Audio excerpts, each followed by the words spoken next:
భారతదేశంలో బ్రిటన్ పరిపాలన అంతం అవ్వబోతుంది. అన్ని వర్గాల వారికి అనగా హిందువులు, ముస్లింలు, బౌద్ధులు, సిక్కులు, జైనులు, కులము చూడం, మతము చూడం, ప్రాంతము చూడం, వర్ణము చూడం, ఆ కాలంలో రాజును చూడటమే గగనం. అలాంటిది రాజుతో మన సమస్యను చర్చించడం అంటే ఇంత గొప్ప విషయం. 1772లోనే బెంగాల్ గవర్నర్ గా ఉన్న వారన్ హేస్టింగ్స్ సూపర్వైజర్ పదవిని కాస్త కలెక్టర్ పదవిగా మార్చాడు. ప్రశ్నలు వేసే అధికారం కల్పించారు. భారతదేశంలో పరోక్ష ఎన్నిక విధానాన్ని, గట్టి బ్రేకుల నుండి ఇంజన్ లేని యంత్రము, సూర్యుడు లేని ఉదయము, లండన్ లో ఉన్న భారతీయుల యోగక్షేమాలు తెలుసుకోవడానికి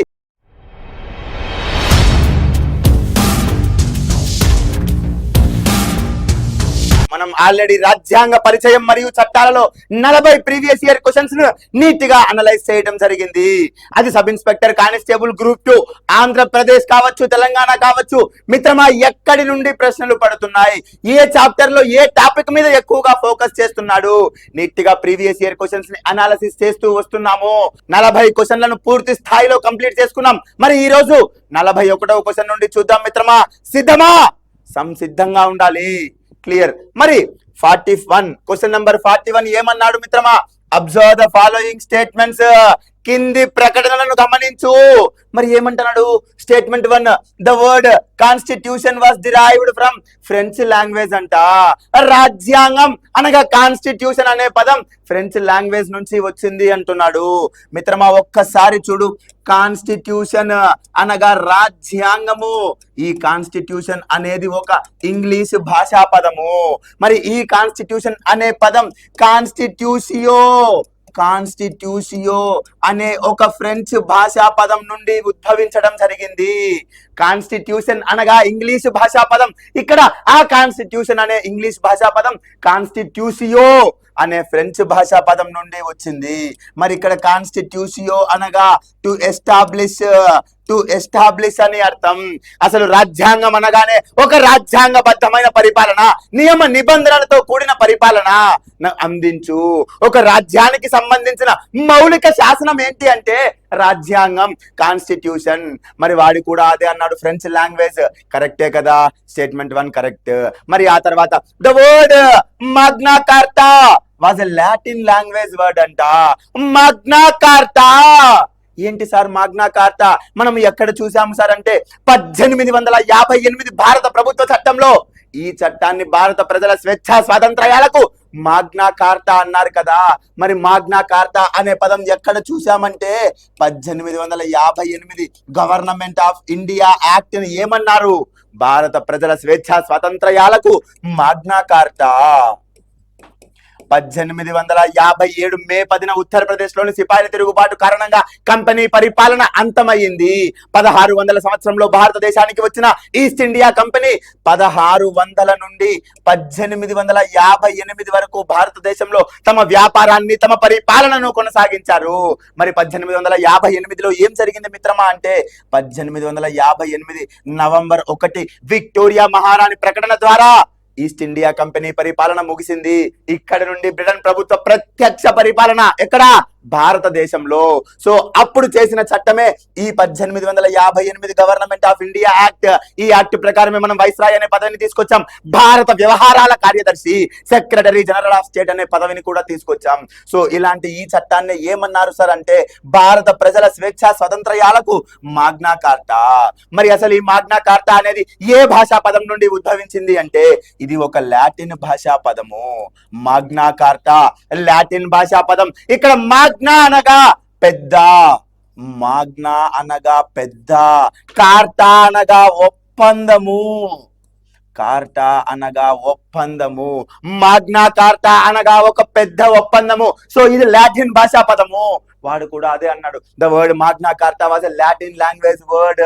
సో ఇది కూడా కరెక్టే సార్. మరి దీనిని మొట్టమొదటిసారిగా ఎవరు ప్రవేశపెట్టారు సార్ అంటే మిత్రమా మాగ్నా కార్టా అనగా ఒక పెద్ద ఒప్పందం. ఇది ఒక లాటిన్ భాషా పదం అని చూసాం కదా. దీనిని మొట్టమొదటిసారిగా 1215 సంవత్సరంలో king John Edward I king John Edward one. King John Edward one England దేశానికి సంబంధించిన లేదా ఇంగ్లాండ్ రాజ్యానికి సంబంధించి మాగ్నా కార్తా తీసుకొని వచ్చాడు. సార్ మరి మాగ్నా కార్తా అనగా ఏంటి అంటే, ఏదైనా సమస్య ఉంటే, ప్రజలకు ఏదైనా సమస్య ఉంటే అది నేరుగా రాజు లేదా రాణితో చర్చించవచ్చు. ఎవరికి? ప్రజలకు. అనగా మిత్రమా, ఆ కాలంలో రాజును చూడటమే గగనం. అలాంటిది రాజుతో మన సమస్యను చర్చించడం అంటే ఇంత గొప్ప విషయం. అలాంటి ఈ గొప్ప విషయాన్ని ప్రపంచంలో మొట్టమొదటిసారిగా ప్రవేశపెట్టిన వ్యక్తి కింగ్ జాన్ ఎడ్వర్డ్ వన్. 1215వ సంవత్సరంలోనే ప్రవేశపెట్టాడు మిత్రమా. ఏ దేశానికి సంబంధించి అంటే ఇంగ్లాండ్ దేశానికి సంబంధించి. ఏదైనా సమస్య ఉంటే ప్రజలు నేరుగా రాజు లేదా రాణితో చర్చించవచ్చు. దానినే మనం మాగ్నా కార్తా అంటాము. క్లియర్. మరి థర్డ్ స్టేట్మెంట్ ఏమన్నాడు sir? The name supervisor was changed to collector under 1773 regulating act అంట. అనగా సూపర్వైజర్ పదవిని కలెక్టర్ పదవిగా మార్చింది 1773 రెగ్యులేటింగ్ చట్టంలో అంటున్నాడు. కాదు కదా మిత్రమా, ఒక్కసారి గమనించు. 1773 రెగ్యులేటింగ్ చట్టంలో చేసిన ఒక అంశం ఏంటి అంటే, Bengal governor general of Bengal గా మార్చారు. ఇక్కడ మొట్టమొదటి గవర్నర్ జనరల్ ఆఫ్ బెంగాల్ గా వచ్చిన వ్యక్తి వారన్ హేస్టింగ్స్. ఈ విషయం మనకు తెలుసు కదా. 1773 రెగ్యులేటింగ్ చట్టం ప్రకారం వారన్ హేస్టింగ్స్ వచ్చాడు. బట్ ఈ వారన్ హేస్టింగ్స్ 1772వ సంవత్సరంలో బెంగాల్ గవర్నర్ గా ఉన్న సమయంలోనే, అనగా ఈ చట్టం రాకముందే, తను బెంగాల్ గవర్నర్ పదవిలో ఉండగానే సూపర్వైజర్ పదవిని కలెక్టర్ పదవిగా మార్చాడు. సూపర్వైజర్ పదవిని కలెక్టర్ పదవిగా మార్చాడు. సో ఈ మార్పు అనేది 1773 రెగ్యులేటింగ్ చట్టం ప్రకారం రాలేదు మిత్రమా. 1773 కంటే 1772లోనే బెంగాల్ గవర్నర్ గా ఉన్న వారన్ హేస్టింగ్స్ సూపర్వైజర్ పదవిని కాస్త కలెక్టర్ పదవిగా మార్చాడు.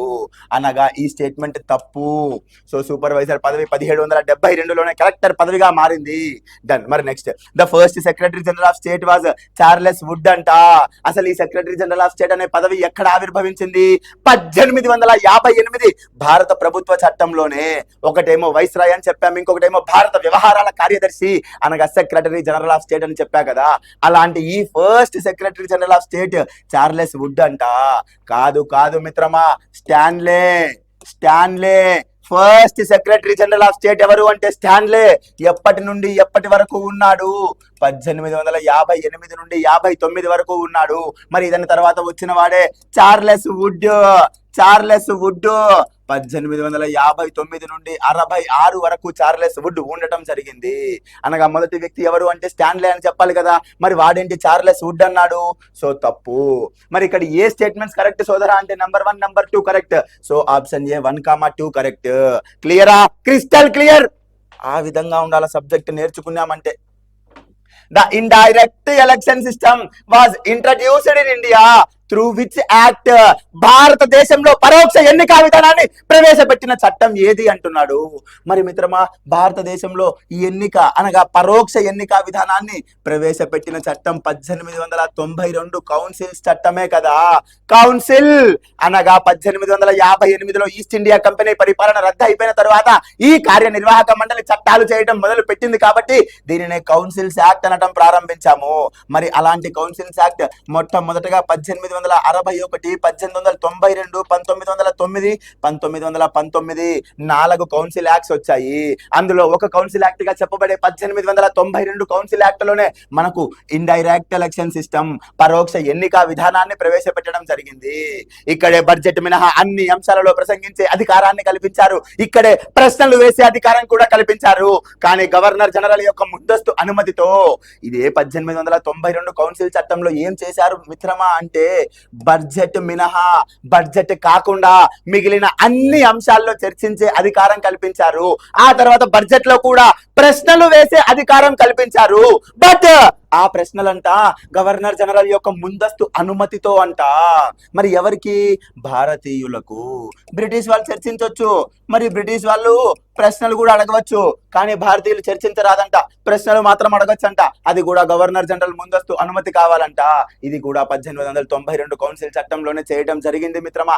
ఆ తర్వాత ఇదే 1892 కౌన్సిల్ చట్టంలో శాసనసభలోని సభ్యుల సంఖ్యను 10కి తగ్గకుండా 16కు మించకుండా ఏర్పాటు చేశారు. అనగా మినిమం 10 మాక్సిమం 16 చేశారు. ఎక్కడ? శాసనసభలో. మరియు ఇక్కడే ఏమి చేయడం జరిగిందంటే శాసనసభలో భారతీయులను నామినేట్ చేసే అధికారం గవర్నర్ జనరల్ కు కల్పించారు. ఏం చేశారు? శాసనసభలోని సభ్యుల సంఖ్య మినిమం 10 మాక్సిమం 16 అంట. ఆ తర్వాత ఇదే శాసనసభలో భారతీయులను నామినేట్ చేసే అధికారం గవర్నర్ జనరల్ కు కల్పిస్తే గవర్నర్ జనరల్ 6 మంది భారతీయులను నామినేట్ చేశాడు. అనగా శాసనసభలో భారతీయులను నామినేట్ చేసే అధికారం గవర్నర్ జనరల్ కు ఏ చట్టం ప్రకారం కల్పించాడు అంటే 1892 కౌన్సిల్ చట్టము.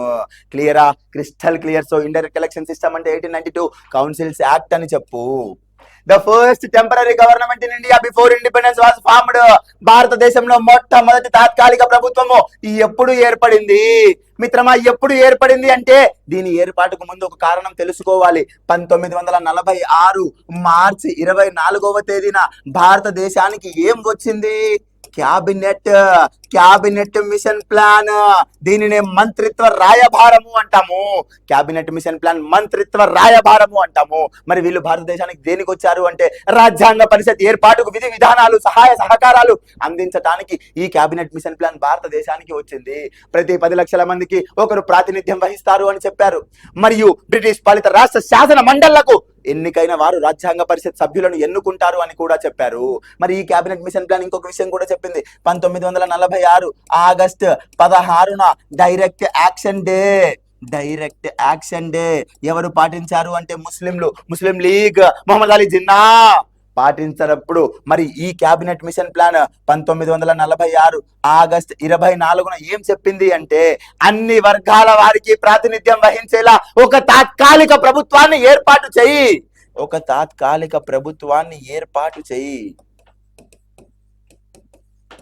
ఎవరు చెప్పారు ఈ మాట? క్యాబినెట్ మిషన్ ప్లాన్ చెప్పింది. అన్ని వర్గాల వారికి అనగా హిందువులు, ముస్లింలు, బౌద్ధులు, సిక్కులు, జైనులు ప్రతి వర్గం వారికి ప్రాతినిధ్యం వహించేలా ఒక తాత్కాలిక ప్రభుత్వం ఏర్పాటు చేయమంటే మనం ఏం చేశాము? చెప్పిందేమో ఆగస్టు 24. మరి మన జవహర్ లాల్ నెహ్రూ 1946 సెప్టెంబర్ 2 నాటికి ఒక తాత్కాలిక ప్రభుత్వాన్ని ఏర్పాటు చేయటం జరిగింది. ఎవరి ఆదేశాల మేరకు, ఎవరి అనుమతుల మేరకు అంటే క్యాబినెట్ మిషన్ ప్లాన్ అనుమతుల మేరకు. సో భారతదేశంలో మొట్టమొదటి తాత్కాలిక ప్రభుత్వం 1946 సెప్టెంబర్ 2వ తేదీన ఏర్పడింది. అనగా ఆప్షన్ డి. ఈ తాత్కాలిక ప్రభుత్వం ఎంత మంది మంత్రులతో ఏర్పడింది అంటాడు? 14 మంది మంత్రులతో ఏర్పడింది అని చెప్పు. క్లియరా? Crystal clear. Clement Attlee gave his statement on independence of India in the Britain Parliament on which date? క్లిమెంట్ Atlee Britain parliament లో ప్రసంగిస్తా ఒక మాట చెప్తాడు మిత్రమా. ఏ రోజున చెప్తాడు అంటే 1947 ఫిబ్రవరి 20వ తేదీన మన బ్రిటన్ ప్రధానమంత్రి లేబర్ పార్టీకి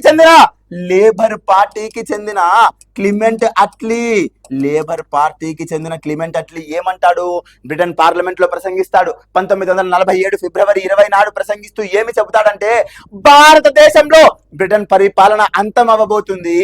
అనగా భారతదేశానికి మేము స్వతంత్రం ఇవ్వబోతున్నాము. అది ఏ రోజున ఇవ్వబోతున్నామంటే 1948 జూన్ నాటికి భారతదేశానికి స్వతంత్రం వస్తుంది అని చెబుతాడు. 1947 ఫిబ్రవరి 20 బ్రిటన్ పార్లమెంట్ లో చెబుతాడు భారతదేశానికి మేము స్వతంత్రం ఇవ్వబోతున్నాము. Already cabinet mission plan Stanford, Cripps, Pethick Lawrence, A అలెగ్జాండర్ 3 సభ్యులతో కూడిన క్యాబినెట్ మిషన్ ప్లాన్ నేను భారతదేశానికి పంపించాను. అక్కడ రాజ్యాంగ పరిషత్ ఏర్పడింది. రాజ్యాంగాన్ని రచించబోతున్నారు. ఆల్రెడీ ఆ పనులు మొదలయ్యాయి. సో ఇంకా తరువాయి భాగం ఏంటి అంటే స్వాతంత్ర్యం ఇవ్వటమే. ఆ స్వాతంత్ర్యం కూడా మేము 1948 జూన్ నాటికి ఇవ్వబోతున్నాము అని క్లిమెంట్ అట్లీ ప్రసంగించాడు మిత్రమా. ఎక్కడ అంటే బ్రిటన్ పార్లమెంట్ లో అని చెప్పు. మరి ఈ ప్రకటనను మన మహాత్మా గాంధీ ఏమంటాడంటే బ్రిటన్ ప్రభుత్వం చేసిన ప్రకటనలలో ఇది అత్యుత్తమమైన ప్రకటన అంటాడు. మహాత్మా గాంధీ ఈ క్లిమెంట్ అట్లీ ప్రకటనను ఏమంటాడంటే అత్యుత్తమమైన ప్రకటన. బ్రిటన్ ప్రభుత్వం ఇప్పటి వరకు చేసిన ప్రకటనలలో ఇది అత్యుత్తమమైన ప్రకటనగా మహాత్మా గాంధీ అభివర్ణించడం జరిగింది. దీనిని అట్లీ ప్రకటన ఏ రోజు అంటే 1947 ఫెబ్ 20 అని చెప్పు. Option A. క్లియరా? Crystal clear. Who among the following was not a member of cabinet mission plan? ఇప్పుడే చెప్పా కదా మిత్రమా, క్యాబినెట్ మిషన్ ప్లాన్ 3 సభ్యులతో ఏర్పడింది. ఆ 3 సభ్యులు ఎవరు అంటే ఫెథి Pethick Lawrence. Stafford Cripps, Stafford Stafford Cripps. ఆ తర్వాత ఏవి ఏవి అలెగ్జాండర్, ఏవి అలెగ్జాండర్. ఇదే క్యాబినెట్ మిషన్ ప్లాన్, దీనినే మంత్రిత్వ రాయభారం అంటాం. వీళ్ళు ఎవరు అంటే 1945లో లేబర్ పార్టీ గెలిచింది కదా, క్లిమెంట్ అట్లీ అధ్యక్షతన గల లేబర్ పార్టీ గెలిస్తే అందులోని క్యాబినెట్ మినిస్టర్స్, అందులో ఉన్న క్యాబినెట్ మినిస్టర్సే ఈ స్టాన్ఫోర్డ్ క్రిప్స్, ఏవి అలెగ్జాండర్, ఫెతిక్ లారెన్స్. ఈ ముగ్గురు సభ్యులతోనే క్యాబినెట్ మిషన్ ప్లాన్ ఏర్పడటం జరిగింది. రాజ్యాంగ పరిషత్ ఏర్పాటుకు విధి విధానాలు ఇవ్వడం జరిగింది, సహాయ సహకారాలు అందించడం జరిగింది. మరి అలాంటి క్యాబినెట్ మిషన్ ప్లాన్ లో సభ్యులు ఎవరు అంటే ఫెతిక్ లారెన్స్, స్టాన్ఫోర్డ్ క్రిప్స్, ఏవి అలెగ్జాండర్. మరి వాడేమన్నా నాట్ మెంబర్ అన్నాడు. స్టాన్ఫోర్డ్ క్రిప్స్ ఉన్నాడు కదా, ఏవి అలెగ్జాండర్ కూడా ఉన్నాడు కదా, లార్డ్ వెవెల్ లేడు. ఫెతిక్ లారెన్స్ కూడా ఉన్నాడు కదా. సో లేని వ్యక్తి ఎవరు అంటే లార్డ్ వెవెల్ అని చెప్పు. మరి లార్డ్ వెవెల్ ఎవరు సార్? లార్డ్ వెవెల్ గవర్నర్ జనరల్ కదా. 1943 నుంచి 1947లో భారతదేశపు గవర్నర్ జనరల్ లేదా వైస్రాయ్గా పనిచేసిన వ్యక్తి ఎవరు అంటే లార్డ్ వెవెల్ కదా. వాడికి క్యాబినెట్ మిషన్ ప్లాన్ కి ఎటువంటి సంబంధం లేదు మిత్రమా. క్యాబినెట్ మిషన్ ప్లాన్ వచ్చిన సందర్భంలో లార్డ్ వెవెల్ కేవలం ఒక వైస్రాయ్ మాత్రమే. క్లియరా? Crystal clear. Odd one out among the following, క్రింది వాటిలో భిన్నమైన దానిని గుర్తించు. చూడు ఏ స్థాయిలో బిట్టు పడిందో.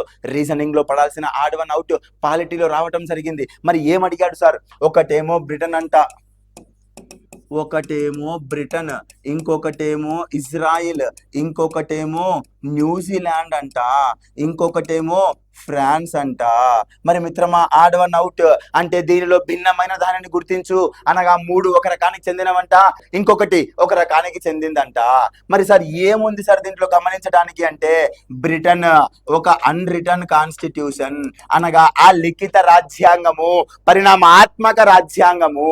మరి ఇజ్రాయిల్ ఏంటి సార్? ఇజ్రాయిల్ కూడా అన్రిటన్ కాన్స్టిట్యూషనే. మరి న్యూజిలాండ్ ఏంటి సార్? న్యూజిలాండ్ కూడా అన్రిటన్ కాన్స్టిట్యూషనే. బట్ ఫ్రెంచ్ మాత్రం రిటర్న్ కాన్స్టిట్యూషన్. ప్రపంచంలోనే 2వ లిఖిత రాజ్యాంగం ఫ్రెంచ్ రాజ్యాంగము. ప్రపంచంలోనే ద ఫస్ట్ కాదు, ద ఫస్ట్ రిటర్న్ కాన్స్టిట్యూషన్ అంటే అమెరికా అని చెప్పు, ద సెకండ్ రిటర్న్ కాన్స్టిట్యూషన్ అంటే ఫ్రెంచ్ అని చెప్పు. మరి ఇదే ఫ్రెంచ్ కి ఇంకొక ప్రాముఖ్యత ఉంది. ఈ ఫ్రాన్స్ రాజ్యాంగాన్ని రచించిన వ్యక్తులు లేదా రచించిన సంస్థ ఏది అంటే నేషనల్ అసెంబ్లీ అని చెప్పు. ఫ్రాన్స్ రాజ్యాంగాన్ని రచించింది నేషనల్ అసెంబ్లీ, భారత రాజ్యాంగాన్ని రచించింది కాన్స్టిట్యూయెంట్ అసెంబ్లీ, రాజ్యాంగ పరిషత్ అని చెప్పాము కదా. డన్. మరి ఈ ఫ్రెంచ్ రాజ్యాంగం అత్యధిక సార్లు రద్దు అయిన రాజ్యాంగం అని కూడా చెప్పా. ఆ అత్యధిక సార్లు ఎప్పుడు అంటే 12 సార్లు రద్దయింది. ప్రపంచంలో అత్యధిక సార్లు రద్దు అయిన రాజ్యాంగం ఏది అంటే ఫ్రాన్స్ రాజ్యాంగం అని చెప్పు. ఎన్ని సార్లు అంటే 12 సార్లు అని చెప్పు. సో ఇదే ఆడ్ వన్ అవుట్. దీంట్లో ఫ్రాన్స్ అనేది ఒక రిటర్న్ కాన్స్టిట్యూషన్, మిగిలిన 3 అన్రిటర్న్ కాన్స్టిట్యూషన్స్. క్లియరా? Crystal clear. Next, the advocate general post was created under which act అనగా భారతదేశంలో అడ్వకేట్ జనరల్ అనే పదవిని ఏ చట్టం ద్వారా సృష్టించారు లేదా క్రియేట్ చేశారు లేదా సృష్టించారు? మరి సార్ అడ్వకేట్ జనరల్ అనే పదవి ఏ చట్టం ద్వారా తీసుకువచ్చారు అంటే 1935 గవర్నమెంట్ ఆఫ్ ఇండియా యాక్ట్ ప్రకారం తీసుకొని వచ్చారు. మరి ఏంటి సార్ అడ్వకేట్ జనరల్ అంటే? రాష్ట్రంలో ప్రభుత్వం తరపున న్యాయవాదిగా వాదనలు వినిపించే వ్యక్తినే మనం ఏమంటామంటే అడ్వకేట్ జనరల్ అంటాము. అడ్వకేట్ జనరల్ అనగా రాష్ట్రంలో అత్యున్నత న్యాయాధికారి ఎవరు అంటే అడ్వకేట్ జనరల్. మరి కేంద్రంలో ఎవరు సార్ అంటే అటార్నీ జనరల్. మరి కేంద్రంలో ఎవరు సార్ అంటే అటార్నీ జనరల్. మిత్రమా, ఫర్ సపోజ్ నువ్వు నేను ఒక కేసులో ఇరుక్కున్నాం, ఆ కేసు కోర్టుకు వెళ్ళింది. మరి మన తరపున ఎవరైనా వచ్చి స్వతహాగా అనగా వాదిస్తారా? స్వతహాగా ఎవరు వాదించరు కదా. మనమే ఒక లాయర్ను పెట్టుకోవాలి, ఆయనకి ఎంతో కొంత ఫీజు చెప్తే అప్పుడు ఆయన వచ్చి వాదించడం జరుగుతుంది. బట్ ప్రభుత్వం మీద ఏదైనా కేసులు వచ్చినప్పుడు దాన్ని వాదించడానికి ఒక అధికారి ఉంటాడు, అతనే న్యాయాధికారి. అది రాష్ట్రంలో అయితే రాష్ట్ర ప్రభుత్వం తరపున వాదించడానికి అడ్వకేట్ జనరల్ ఉంటారు. మరి కేంద్రంలో అయితే కేంద్ర ప్రభుత్వం తరపున వాదించడానికి అటార్నీ జనరల్ ఉంటాడు. ఇంపార్టెంట్ మిత్రమా, రాష్ట్రంలో అయితే అడ్వకేట్ జనరల్, కేంద్రంలో అయితే అటార్నీ జనరల్. మరి అలాంటి విశిష్టమైన రాష్ట్రంలో అత్యున్నత న్యాయాధికారి అని చెప్పే అడ్వకేట్ జనరల్ పదవిని ఎప్పుడు తీసుకొచ్చామంటే 1935 గవర్నమెంట్ ఆఫ్ ఇండియా యాక్ట్ లో తీసుకురావడం జరిగింది. కేంద్రంలో అత్యున్నత న్యాయ అధికారి ఎవరు అంటే అటార్నీ జనరల్ అని చెప్పు. సో ఇక్కడ answer 1935 government of India act. ఇక్కడ ఇంకొక పదవి గురించి కూడా మాట్లాడుకుందాం మిత్రమా.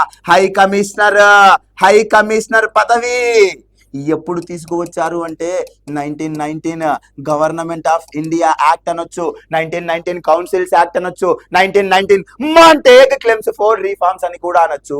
ఈ హై కమిషనర్ అనే పదవిని 1919 గవర్నమెంట్ ఆఫ్ ఇండియా యాక్ట్ ప్రకారం తీసుకొచ్చాము. సార్ మరి హై కమిషనర్ అనే పదవి అనగా అర్థం ఏంటి సార్? లండన్ లో ఉన్న భారతీయుల యోగక్షేమాలు తెలుసుకోవడానికి ఈ హై కమిషనర్ పదవిని సృష్టించడం జరిగింది. ఏమంటున్నా, లండన్ లో ఉండే భారతీయుల యోగక్షేమాలు తెలుసుకోవడానికి 1919 గవర్నమెంట్ ఆఫ్ ఇండియా యాక్ట్ లో హై కమిషనర్ అనే పదవిని తీసుకొచ్చారు. సార్ మరి లండన్ లో భారతీయులు ఉన్నారా? 1919 అన్నావే, ఆ సమయానికి లండన్ లో భారతీయులు ఉన్నారా అంటే ఖచ్చితంగా ఉన్నారు. 1853 చార్టర్ చట్టం ప్రకారం 1854లో మెక్కాలే కమిషన్ ఏర్పాటు చేయటం జరిగింది మిత్రమా. హిస్టరీ ఇంపార్టెంట్, గుడ్డిగా బట్టి పట్టాకు.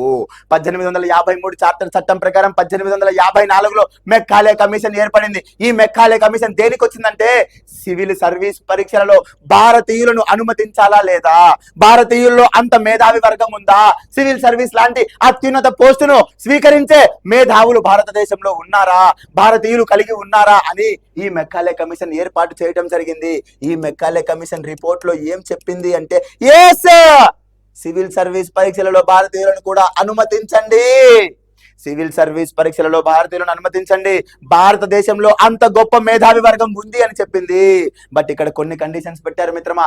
ఖచ్చితంగా పరీక్ష లండన్ కు పోయి రాయాల్సిందే అంట.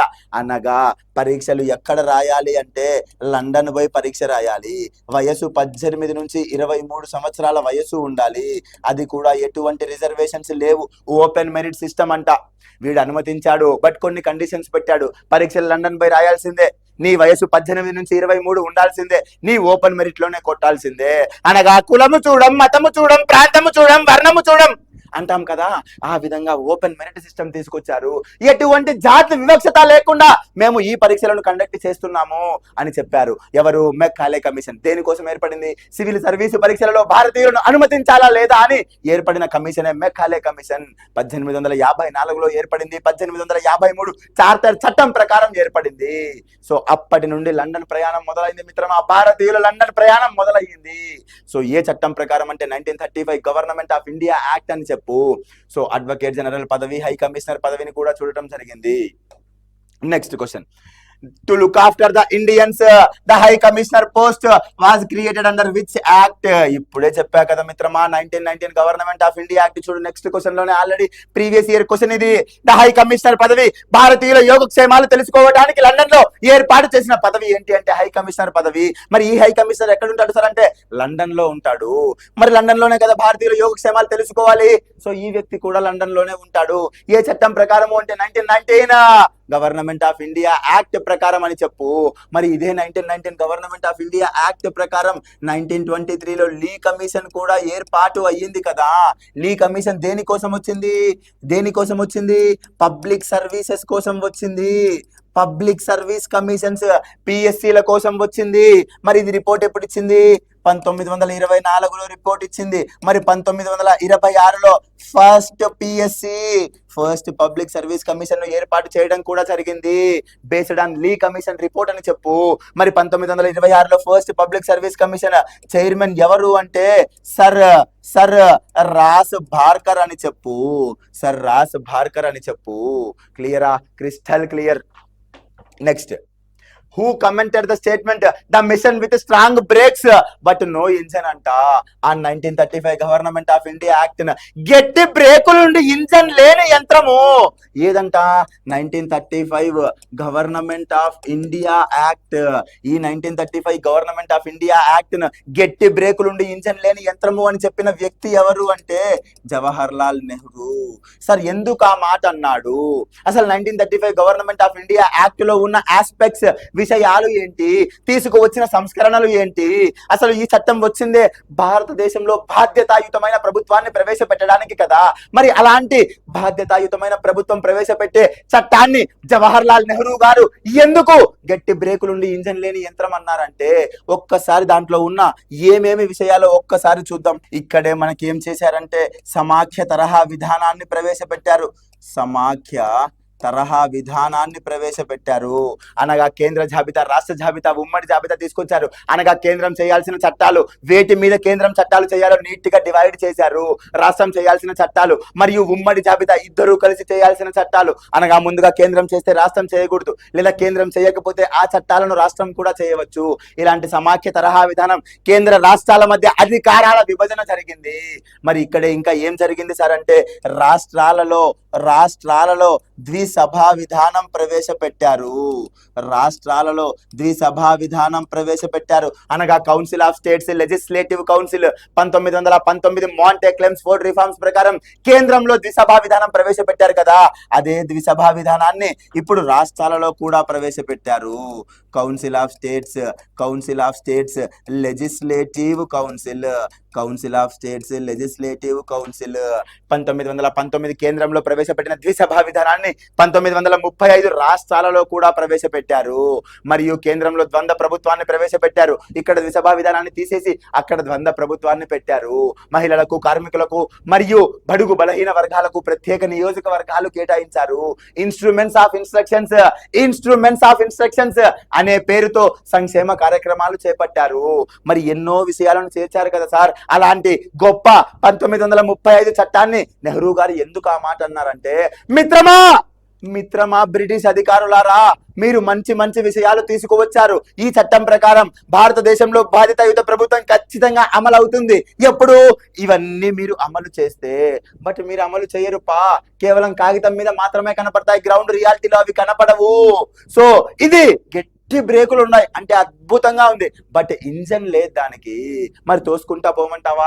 మరి బండికి ఇంజనే లేకపోతే ముందుకు పోతాదా? కదలదు కదా. అలాంటిదే నీ చట్టం కూడా. గట్టి బ్రేకులుండి ఇంజన్ లేని యంత్రం నీ చట్టం అని చెప్పిన వ్యక్తి జవహర్ లాల్ నెహ్రూ గారు. So option B, Jawahar Lal Nehru. ఆ తరువాత next, who commented the statement the morning without sun, సూర్యుడు లేని ఉదయము అని ఎవరన్నారు సార్ అంటే, 1919 మాంటేగ్ క్లెమ్స్ఫోర్డ్ రిఫార్మ్స్ ని సూర్యుడు లేని ఉదయం అని చెప్పిన వ్యక్తి ఎవరు అంటే బాల గంగాధర తిలక్. సూర్యుడు లేని ఉదయంగా అభివర్ణించాడు. దేనిని అంటే బాల Gangadhar Tilak 1919 Montagu Chelmsford reforms లో. సార్ మరి ఎందుకన్నాడు? మాంటే క్లెమ్స్ఫోర్డ్ రిఫార్మ్స్ లో ఏమి విషయాలు ఉన్నాయి? క్రైస్తవులకు, సిక్కులకు, ఆంగ్లో ఇండియన్లకు, యూరోపియన్లకు ప్రత్యేక నియోజకవర్గాలు కేటాయించారు. ఎక్కడ? 1919 మాంటే క్లెమ్స్ఫోర్డ్ రిఫార్మ్స్ లో కేంద్ర బడ్జెట్ నుంచి రాష్ట్ర బడ్జెట్ ను వేరు చేశారు. 1921లో పబ్లిక్ అకౌంట్స్ కమిటీ ప్యాక్ తీసుకొచ్చారు. పబ్లిక్ సర్వీస్ కమిషన్ 1926లో తీసుకొచ్చారు. దానినే సార్ రాస్ బార్కర్ అన్నాము కదా. కేంద్రంలో ద్విసభా విధానం, రాష్ట్రంలో ద్వంద్వ ప్రభుత్వం లాంటి గొప్ప అంశాలను తీసుకొచ్చారు. అలాంటి ఈ 1919 మాంటే క్లెమ్స్ఫోర్డ్ రిఫార్మ్స్, దీనిని మన బాల గంగాధర్ తిలక్ ఏమంటాడంటే సూర్యుడు లేని ఉదయంగా అభివర్ణించాడు. సార్ మరి లాలా లజపత్ రాయ్ ఉన్నాడు కదా, మరి ఈయన గురించి ఏమైనా చెప్పు. లాలా లజపత్ రాయ్ పంజాబ్ కేసరి అంటాము. లాలా లజపత్ రాయ్ని ఏమంటాము అంటే Punjab kesari. Simon go back ఉద్యమంలో సైమన్ కమిషన్ భారతదేశానికి వచ్చినప్పుడు ఒక్క భారతీయుడు కూడా లేడు, ఇది ఒక వైట్ కమిషన్. సో దీనికి వ్యతిరేకంగా సైమన్ గో బ్యాక్ ఉద్యమంలో 1928 నవంబర్ 17న తన ప్రాణాలను అర్పించాడు. ఎక్కడ అంటే సైమన్ గో బ్యాక్ ఉద్యమంలో. ఎవరు అంటే మన లాలా లజపత్ రాయ్ గారు. మరి జవహర్ లాల్ నెహ్రూ గురించి మాట్లాడితే భారతదేశం మొట్టమొదటి ప్రధానమంత్రి మరియు కామన్వెల్త్ మరియు ఎక్స్టర్నల్ అఫైర్స్ కి సంబంధించిన మినిస్టర్ మన జవహర్ లాల్ నెహ్రూ గారు. మరి మహాత్మా గాంధీ గురించి మాట్లాడితే మహాత్మా గాంధీ భారతదేశ జాతి పిత. మరి మహాత్మా గాంధీని బాపూజీ అని పిలిచిన వ్యక్తి జవహర్ లాల్ నెహ్రూ. మహాత్మా గాంధీ నా గురువు అని ప్రకటించుకున్న వ్యక్తి జవహర్ లాల్ నెహ్రూ. బాపూజీ అన్నాడు. మరి ఇదే మహాత్మా గాంధీని మహాత్మాజీ అన్నది ఎవరు అంటే మోతీలాల్ నెహ్రూ. రెండిటికి డిఫరెన్స్ క్లియర్ గా ఉండాలి మిత్రమా. కొడుకు జవహర్ లాల్ నెహ్రూ ఏమో బాపూజీ అన్నాడు, తండ్రి మోతీలాల్ నెహ్రూ ఏమో మహాత్మాజీ అన్నాడు. మరి ఈయననే ఇదే మహాత్మా గాంధీని వన్ మ్యాన్ ఆర్మీ అని పిలిచింది ఎవరు అంటే Mountbatten. One man army అని చెప్పింది మౌంట్ బ్యాటన్. మరి half naked fakir half naked fakir, half naked fakir, అర్ధనగ్న పకీరు అని చెప్పింది Winston Churchill. Half naked fakir అని చెప్పింది విన్స్టన్ చర్చిల్. ఆ తర్వాత నువ్వు జాతి పితవ అవుతావు, నువ్వు ఫాదర్ ఆఫ్ ద నేషన్ అవుతావు అని చెప్పింది సుభాష్ చంద్రబోస్. మహాత్మా గాంధీని జాతి పిత అని చెప్పిన వ్యక్తి సుభాష్ చంద్రబోస్. మరి ఇదే మహాత్మా గాంధీని మహాత్మా మహాత్మా అని సంబోధించింది ఎవరు అంటే మొట్టమొదటిసారిగా అయితే సౌత్ ఆఫ్రికా ప్రజలు అని చెప్పు, ఒకవేళ లేదు అంటే రవీంద్రనాథ్ ఠాగూర్ అని చెప్పు, రవీంద్రనాథ్ ఠాగూర్ అని చెప్పు. మరి గాంధీ గారికి ఇన్ని బిరుదులు ఉన్నాయి. బాపూజీ అని చెప్పింది జవహర్ లాల్ నెహ్రూ, మహాత్మాజీ అని చెప్పింది Motilal Nehru, one men army అని చెప్పింది మౌంట్ బ్యాటన్. కాదు కాదు, హాఫ్ నేక్డ్ పకీర్, అర్ధనగ్న పకీరు అని చెప్పింది విన్స్టన్ చర్చిల్. రెండవ ప్రపంచ యుద్ధ సమయంలో 1940 బ్రిటన్ ప్రధానమంత్రిగా ఉన్న వ్యక్తి ఎవరు అంటే విన్స్టన్ చర్చిల్. ఏమంటాడు అంటే హాఫ్ నేక్డ్ పకీర్ అంటాడు. మరి మహాత్మా అన్నది ఎవరు అంటే సౌత్ ఆఫ్రికా ప్రజలని చెప్పు, లేదా రవీంద్రనాథ్ ఠాగూర్ అని చెప్పు. అండ్ దెన్ జాతి పితవ అవుతావు అని చెప్పింది సుభాష్ చంద్రబోస్. క్లియరా? Crystal clear.